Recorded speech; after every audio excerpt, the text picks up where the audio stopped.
সিরাজগঞ্জের তারাশে দুর্গাপূজা পরবর্তী পুনর্মিলনী অনুষ্ঠানে সাম্প্রদায়িক সম্প্রীতির আহ্বান জানিয়েছেন উপজেলা বিএনপির প্রাক্তন সভাপতি খন্দকার সেলিম জাহাঙ্গীর। তিনি বলেন, জীবিত থাকা পর্যন্ত হিন্দু সম্প্রদায়ের উপর কোনো আঘাত আনতে দেবেন না। রাধাগোবিন্দ মন্দির প্রাঙ্গণে অনুষ্ঠিত এই অনুষ্ঠানে উপস্থিত ছিলেন স্থানীয় বিভিন্ন সংগঠনের নেতাকর্মী ও সাধারণ মানুষ। বিস্তারিত থাকছে হেলাল আহমেদ ইহসানের প্রতিবেদনে। সিরাজগঞ্জের তারাশ উপজেলার কেন্দ্রীয় রাধা গোবিন্দ মন্দির প্রাঙ্গণে শারদীয় দুর্গাপূজা পরবর্তী পুনর্মিলনী অনুষ্ঠানে সাম্প্রদায়িক সম্প্রীতির অনন্য দৃষ্টান্ত স্থাপিত হয়েছে। সনাতন সংস্থা, হিন্দু বৌদ্ধ ঐক্য পরিষদ ও পৌর পূজা উদযাপন পরিষদের যৌথ আয়োজনে অনুষ্ঠিত এই অনুষ্ঠানে প্রধান অতিথি ছিলেন জেলা বিএনপির উপদেষ্টা ও তারাশ উপজেলা বিএনপির প্রাক্তন সভাপতি খন্দকার সেলিম জাহাঙ্গীর। বক্তৃতায় তিনি বলেন, জীবিত থাকা পর্যন্ত কোনো ধর্মীয় সম্প্রদায়ের উপর আঘাত আসতে দেবেন না এবং হিন্দু সম্প্রদায়ের পাশে থাকবেন সবসময়। তার এই বক্তব্যে উপস্থিত সবাই উচ্ছ্বসিত প্রতিক্রিয়া জানায়।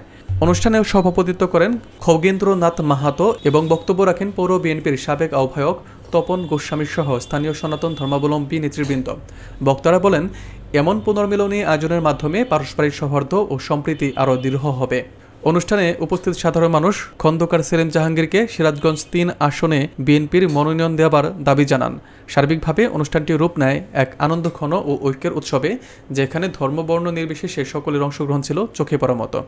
আমি আগে থেকেই আদিবাসীদের জন্য কাজ করি, আগামীতে করব।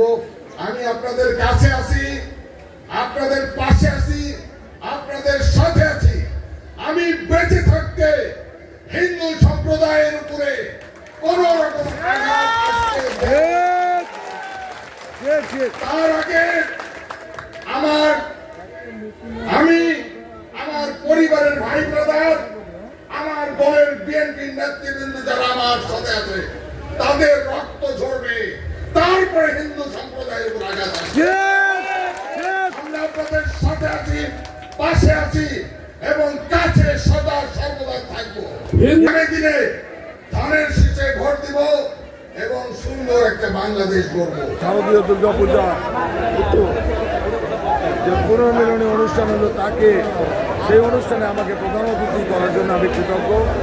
এবং হিন্দু মুসলমান, বিশেষ করে হিন্দু নারী পুরুষ সবাই এসেছিল, আমি আনন্দিত। আরও বেশি আনন্দিত তারা আমাকে এমপি হিসাবে দেখতে চায়। তারা আমি দল মনোনয়ন দিলে তারা সবাই ধানের শীতে ভোট দিয়ে আমাকে জয়যুক্ত করবে, এটাও আমার বড় আনন্দ। আজকের যে পূজা পুনর্মিলনী অনুষ্ঠান করেছি, সেই অনুষ্ঠানে প্রধান অতিথির আমরা সেলিম জাহাঙ্গীর বানিয়েছি এই কারণে, তারাশ উপজেলা হিন্দু সম্প্রদায় মনে করে যে তাদের একমাত্র অভিভাবক খন্দকার সেলিম জাহাঙ্গীর। পূর্ব থেকেই খন্দকার সেলিম জাহাঙ্গীর সাহেব হিন্দুদের সাথে ছিল, আছে এবং থাকবে।